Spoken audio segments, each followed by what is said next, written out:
Hey everybody, welcome to Draw Sessions. So I have a special episode today, and this is something that I've been wanting to do since I started posting work again to my YouTube channel, and that is help show behind the scenes on my work for film and AAA game studios. So I thought, why not start this off with showing my preliminary sketches to Netflix's The Sea Beast. If you're not familiar with The Sea Beast, this movie came out in the summer of 2022. It was directed by Chris Williams, who also co-directed Moana. And this was a wonderful experience, and I'll get into how I got the gig and what went into my work, how I met with the recruiters, etc. So, as you see here up on the screen, this is what we ended up with for the main character, Red. Now, if you've seen the movie, Red has been more streamlined, and these were very preliminary sketches. So on my side, I made things a tad scarier. We knew that this movie was going to be PG, so we can kind of get away with making things a little bit edgier, maybe not so much creepy, but more adult oriented, let's say. And I'll show you the cruddy, dirty thumbnails that we first started with. Okay, so as you can see here, this is Red. So Red is a female, and she's part of a world where gigantic sea beasts lurk in the oceans, and there are monster hunters, okay, and Jacob is one of them. So you can see up here that the ship in the upper left is the size comparison to Red. Now, in the movie, Red was shrunk down to probably about this size. Red is still huge. She's still a major player. But what makes Red so cool of a character is that she's not only very smart, but she's also maternal. She befriends Maisie Brumble in the movie, and my sole responsibility was designing the creatures, so I had nothing to do with the human character side. So the way I was contacted with this gig was that a recruiter from Netflix found me on ArtStation. And if you're not familiar with what ArtStation is, it's a major portfolio site that's been around for about a decade. It's a great site. It's been through a lot of changes. There's been a lot of controversy with showing AI and all that, but that's a story for another day. And so I've had my portfolio up there. They liked what they saw, and I was messaging the recruiter back and forth. And then the director, Chris Williams, we set up a meeting, and it was going to be a 2-week process. So we didn't really want to extend it past 2 weeks because that was the pre-visualization stage. And they needed these creature sketches kicked off rather quickly. Now, the biggest difference between film and games is that when you're doing concept art for games, you have a lot more time in the production phase to just bang out sketches and iterations and pretty much have more, how should I put it, more creative freedom, okay, until something is agreed upon. So for film, because the budgets are so big, but the time frame to film everything and get everything made is so small, you have to come up with these major characters very quickly. And even faster with human characters, because most of the time movies are based on human characters. They need the race, the ethnicity, the religion, the height, the weight, the demographic, all of that stuff about a character fleshed out even before they start sketching. So with this, you can see the yellow warbler here, and then this was one of the final sketches that I had for the brickleback. Now, if you've seen the movie, the brickleback is the first major creature showcased in the movie, where it attacks the ship, and then Jacob and the captain go and they help the other monster hunters fight the brickleback. Now, the brickleback obviously changed a little bit because the head was not as abrupt as this one. I put a lot of tentacles on it and such. And I'll show you some of the very, very first sketches that I did for it too. And I loved this phase because I met with Chris Williams every Tuesday and Thursday. Okay, those were our meetup times. So between then, I did a lot of sketching, a lot of iterations of what these things could look like. I was given the opportunity to make things as scary as possible because you can push a design to the extreme and then tame it down to something viewable versus not having enough and then having to keep adding and adding and adding. So this was the yellow warbler. The yellow warbler eventually turned into the creature on the beach. So if you've seen the film where Maisie and Jacob are stranded on the beach and they come across this nest of kind of subterranean yellow creatures, and they kind of look like giant yellow gumballs. They're kind of cute. And all of a sudden the big mama comes. It looks like a gigantic mutated yellow seal. That's what the yellow warbler turned into. So the original sketch was here, where we have this rather bulbous shape, but you can tell that it's supposed to only be in water. And then these arms on the outside. So they ultimately made it look like a giant walrus, but I'm glad they kept the sharp snout on there. The giant crustacean over here on the right, it didn't really have a name, but the giant crustacean is what Red fought on the beach when Jacob and Maisie were there, because they tried to attack both of those characters, and ultimately Jacob threw a spear, hit it in the eyeball. It was, I think, the eye or a fleshy part. And then ultimately Red just bit one of the arms and threw it like 3 football fields length away. So it was pretty amazing. This character up here, which is, we just called it the turtle/walrus. You can barely see it. And I believe in, I could be wrong about this, but I think this creature was used when they walked inside the main city, like the main king and queen's castle. You can see the skeleton of this giant turtle creature on the ceiling hanging from it. And I think that's the only instance where they used it. So I'm just kind of going through some sketches here. These were some of the early ones. Now, down here with the logo, the Sea Beast and then Netflix film, these were just some indications of sketches I use, and I'll show you all of the sketches that I did here in a second. But you can see that Red started off pretty scary. Like, these were pretty scary looking creatures, sharp appendages, lots of fins, spikes coming off the body. So I'll show you here in a second the second group. So here was the very first stage. And these were a lot of fun because I just got free range to do some really creepy stuff, and it was a lot of fun. These thumbnail sketches took probably 5 to 10 minutes, and I just threw some color on top of them. I was literally scribbling. I just took my pencil and was just like, I'm going to go to town with it. So it looks like there's the date right here. I did these back in the end of September 2018. And at first, the movie was going to be called Jacob and the Sea Beast, and then they literally just called it the Sea Beast. I've said literally maybe 5 times. I'm sorry about that. Anyway, here's some very first thumbnails. I think this is the very first thing that I did for the movie. So it's kind of fun to see those now. These were more just getting the silhouettes out, getting some shapes out. I think it was a combination of what could be. So it wasn't the Brickleback, it wasn't the Warbler, it wasn't Red. It was just crazy looking jellyfish sea creatures. And then we started playing with the fin shapes for Red. So like how we can make these streamlined. Chris liked the side fin right here, but ultimately they didn't keep it. I think that they kept something similar to it on the side of Red, but Red was ultimately so streamlined that they took away a lot of the overpowering spikes and jagged edges of the creature. And then over here, I'll zoom in so you can see it. These were some of the earlier sketches, like here, and some fun fin shapes.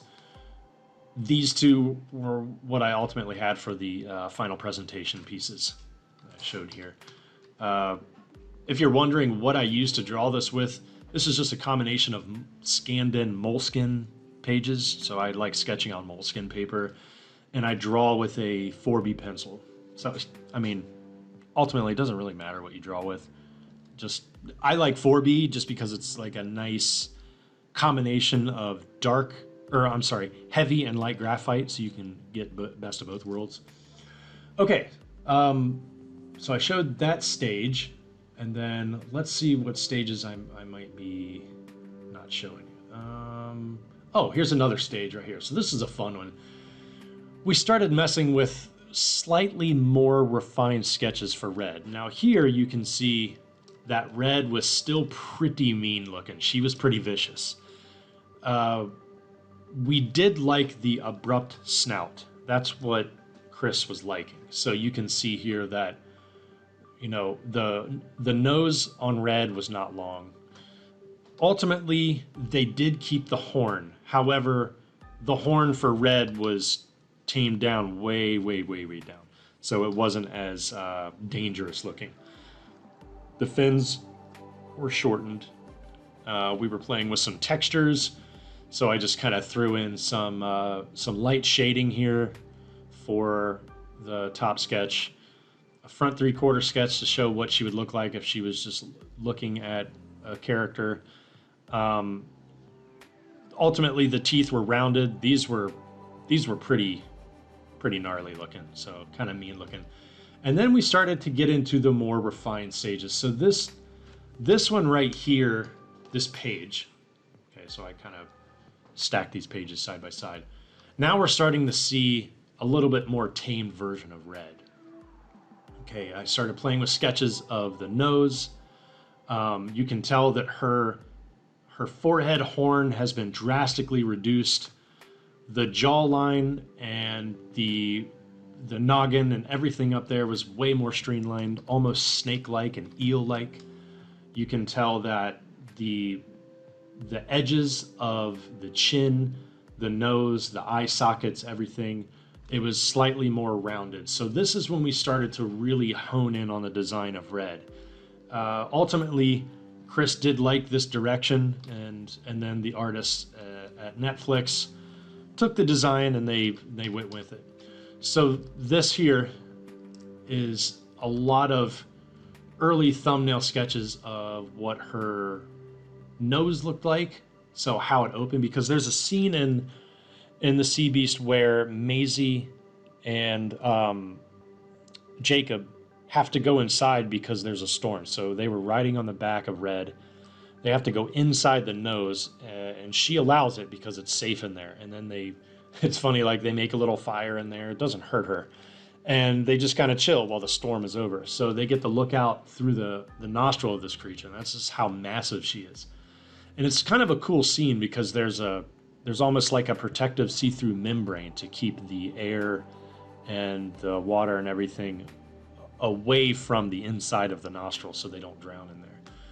These are some very early sketches of the brickleback, some squid creatures. Ultimately, I don't think that they actually included a squid creature anywhere in the film. It was just fun to play with that idea. Some land-dwelling creatures here.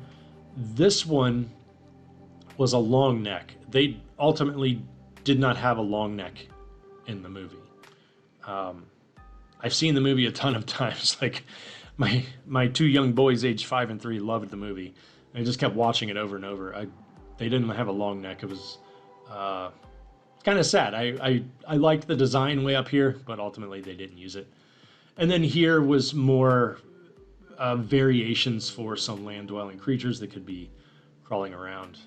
Ultimately, they were kind of creepy, but you know what? That's the fun part, because it's a made-up world, and you know, we can as creature designers, we can invent whatever we want, and then let's see what sticks.